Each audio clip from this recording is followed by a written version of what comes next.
And is it all, again, measurements of, residual sugar? Or... The classifications yes. of our wines? Yes. Yeah.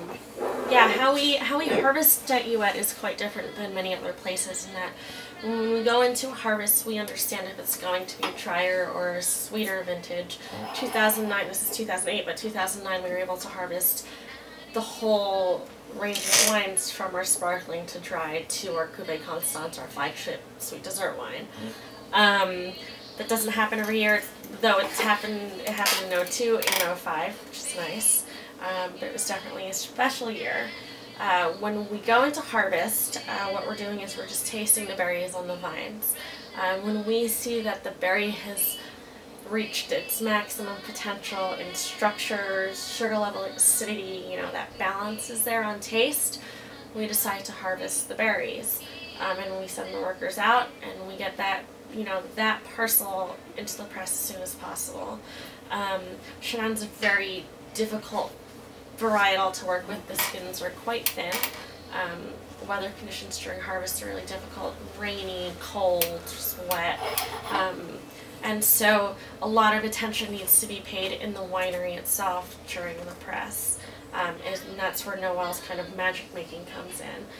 He's tasting the juice probably every 5 minutes at least, just to make sure that the quality is always there. And once he sees a slight change, press is off. So the press changes not only from day to day, but from press to press.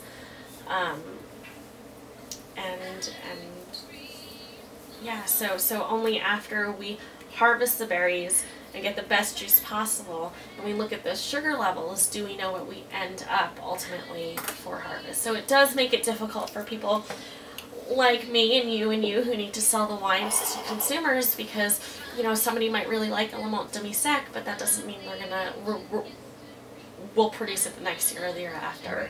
But what it does mean is that the quality will always be there. Yes. Yeah.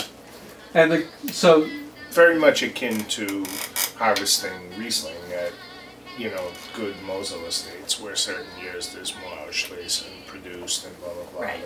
But kind of more importantly, I think, is the idea that sugar level is only one consideration, and it's not in and of itself the consideration when you're deciding.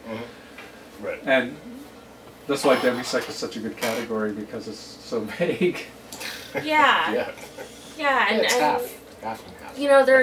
It has to be like that for us, I think, especially because there's that natural acidity. Right. And the balance is so important. Otherwise, the wines can be totally off, and it just wouldn't make any sense if you were to say, this is a demi-sec, and sugar levels are all over the place, and just to force things doesn't really work in our case at all. I love this 2008 demi-sec personally. I think that the 08 was a classic year for the demi-sec. A fun fact about it is that in May, the end of May, we had torrential downpours, and so in Vouvray it was just flooding.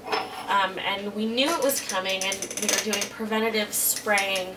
I think we did half of Le Mont and Au Lieu, but didn't make it to Clos du Bourg, I believe.